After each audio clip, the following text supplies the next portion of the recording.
Good morning po sa ating lahat at narito na naman po ako para magbahagi po ng ilang verse po para po sa mga baguhan. Ang i-share ko po ngayon is mababasa po sa Jeremiah chapter 17 7 to 8. Sabi po dito in English, "But blessed in the one who trusts in the Lord, whose confidence is in Him. They will be like a tree planted by the water that sends out its roots up by the stream. It does not fear when heat comes. Its leaves are always green. It has no worries in a year of drought, and never fails to bear fruit." So sabi po dito,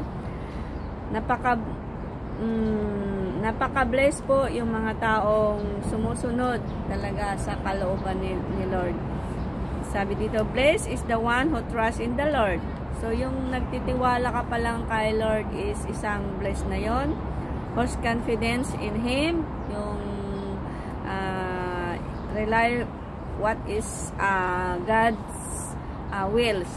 They will be a like tree planted by the water that sends in out roots by the stream. So, ang kahit daw saan mapunta, ang ating buhay ay hinalintulad sa isang punong kahoy na punong-puno ng pag-asa. Ibig sabihin po ng planted by the water that sends out roots by stream is yung nataniman po ng mga mabubuting asal na kahit anong gawin po ng mga nakapaligid sa atin, pag ang salita ni Lord po ang tumimo sa ating buhay o sa ating nakagisnan or natutunan, no one can change our faith to the Lord. So sabi dito, does not fear when heat comes.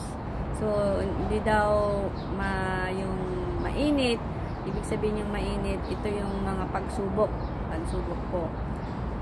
It leaves always green. So ito, kahit man maraming pagsubok, lagi pa ring payapa. Ibig sabihin ng it leaves are always green. Ibig sabihin po nung green is yung unang-una po doon is payapa ang buhay, panatag ang kalooban, at higit po sa lahat lumalakad po sa tamang way God's way po.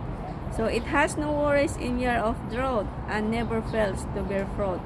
So dito wala kang darating man ang panahon, hindi tayo mababagabag. We never fails to bear fruit. So ibig sabihin, yung challenge po sa ating buhay guys is part na po yun sa ating buhay.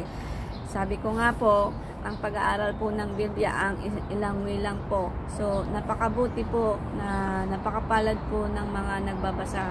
Dahil po ang tunay na nagbabasa po talaga, nagbabasa na, ni-a-apply pa, isinishare po. Ang pag-share po ng words of God is hindi po yun kalugihan. Once na ina-share mo na yun sa ibang tao, sundin man po nila o hindi, it's for God's glory po. Wala pong imposible kay Lord na mabago ang ating buhay.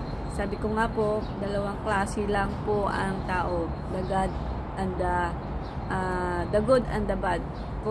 So ang tayo din po ang mamimili kung saan po tayo. Sabi nga po, si Lord po ay binigyan po tayo, in-invite po tayo na, sabi nga sa John 3:16, for God so loved the world, He gave us the only begotten sons, who believes in Him have eternal life. So, kung sino man po ang pipili sa kalooban ni Lord, sure na po yun na magkakaroon po ng eternal life. Yung tinanggap po natin sa buong puso. But sabi ko nga po, ang ating pong importante is yung repentance. Kahit po nagsusuri po tayo, palagi po nating ginagawa po ulit-ulit yung mali. Parang sayang lang po.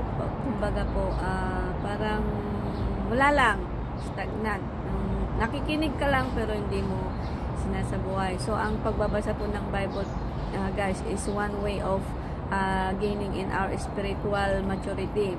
Pag sinabing spiritual maturity, yung nasusunod mo po unti-unti, hindi naman po as in biglaan, kasi kagaya po yan ng pag-aaral po ng kanta.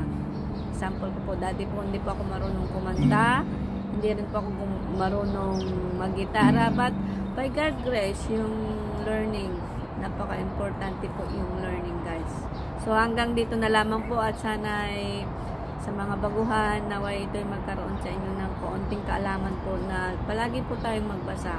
Alam niyo po guys, ang pagbabasa po talaga ng Bible ang the best habit po sa ating buhay.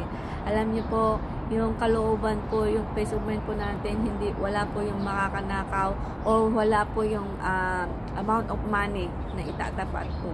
Napakahalaga po talaga po ang pagbabasa ng Bible. Ito lang po yung one way po natin for gaining our spiritual maturity. Thank you guys, and God bless us all.